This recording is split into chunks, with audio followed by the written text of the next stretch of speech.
Well, it looked like it doesn't stop again and again. Genocide, genocide, genocide, genocide. I mean, we are getting so fed up with it. So let me say plain and clearly. At the beginning of this war, after the 7th of October, the Israeli army didn't do anything for the first 2 weeks. They were training their people, training them especially how to fight in tunnels because they were not well aware of the new tactics that we have developed.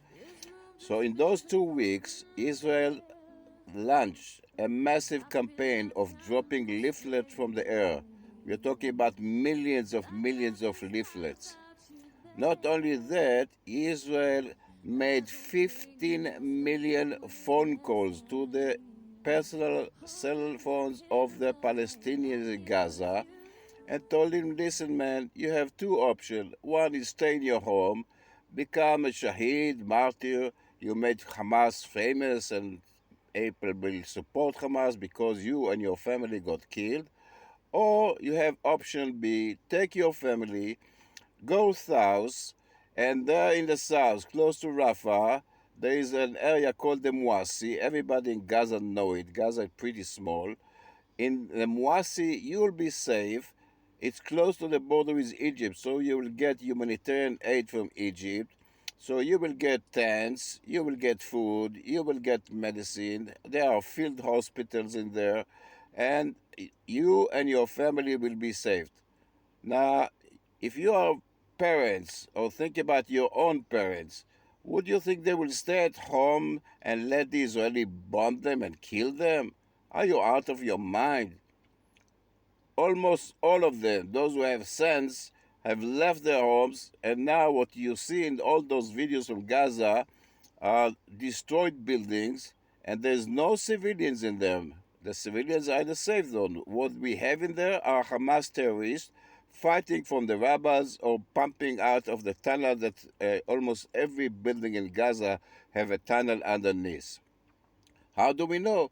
Every day, unfortunately, the first thing we hear on the news in the morning in Israel is which soldiers and how many soldiers got killed yesterday in Gaza. Every day we are losing soldiers.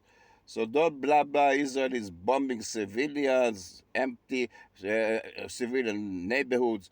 We are in fighting, and we are fighting them all the time. Now the numbers. In 1948, the Jews were already the majority in Jerusalem and about the same number as the Palestinians, about 600,000 Jews and 600,000 Arabs. So those 600,000 Arabs who have been under genocide for the last 75 years, there is this bastard idiot Noam Finkelstein who accused Israel now for the fifth time of doing a genocide. Those 600,000 have jumped to more than 6 million who get money and aid from UNRWA all over the Middle East.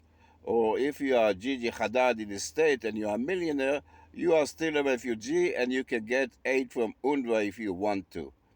So 600,000 jumped to 6 millions. When Israel got into Gaza in 1967, after the threat of the Egyptian army and Nasser, who was about to start a war in Israel, so Israel attacked first, and that was a wild thing. We got into Gaza, well, the estimates are between 350,000 to maybe 500,000 Gazans. Today there are more than 2 million of them. So where is this bloody genocide you're talking all day and night? It does exist, it exists only in your imagination. And the numbers that you're calling all the time are made up numbers. It's a full-scale war. The Air Force is bombing, the artillery is shelling, the tanks are moving, the infantry is shooting. You think there's people of Hamas going calmly and count exactly how many children, how many women, and how many civilians are dead, and they never count their own people. We already know that more than 30,000 Hamas terrorists are dead. They are unalived by Israel. They are not counting them. They make them into civilians. Now, a big study that was done by John Spencer, who is the professor in West Point in the States. He is the professor for urban fighting.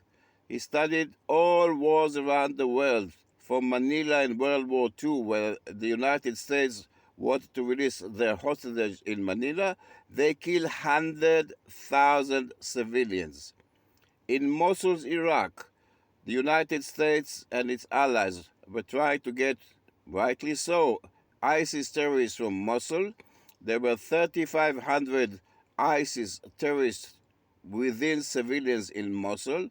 They killed more than 10,000 civilians. Yes, civilians.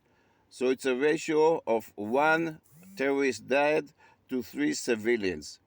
The normal average is actually 9 civilians to 1 soldier. It's means that the United States were also trying to do something not to harm so many, but 10,000 civilians. Now Israel is fighting 35,000 Hamas terrorists in Gaza. It's 10 times more. So if Israel would have done what the United States Army and Marines would have done in Mosul, there should have been 10 times more than what you see today. Not 30,000, there should have been 300,000. And even that is not a genocide, because a genocide, it means eliminating the whole population. That was the Nazi goal, to eliminate all Jews in the world. We have the Wannsee conference near Berlin, and they had a list on this conference of 11 million Jews they were supposed to send to Auschwitz to be gassed. They were found that there are 6,000 Jews in Albania, so it was on the list. Let's go to Albania and burn these 6,000 Jews to death. So all of you who didn't say anything about Hafez Assad, the president of Syria, killing 500,000 of his own people and having 5 to 6 million refugees who escaped Syria because of the civil war, all of you who never said anything about 350,000 Yemenites who were unallied by the Houthis during their civil war and made it into the worst humanitarian crisis of the modern time. All of you didn't say anything about Sudan and other places. Now you jumped and opened your big mouths. Why? Because Israel is involved. So let me tell you where the next real genocide is going to be, and it's already starting in Nigeria. As a tour guide, I worked a lot with Nigerian groups in Israel, and they told me that Nigeria, that was half and half Christian and Muslims, now under the rule of Muslims, they open the borders and they invite all kind of crazy, bloodthirsty tribes with machetes, and they slaughter Christians in Nigeria by the thousand. But of course you don't care about that, because there are Christians being killed by Muslims in Nigeria. As they're all saying, no Jews, no news.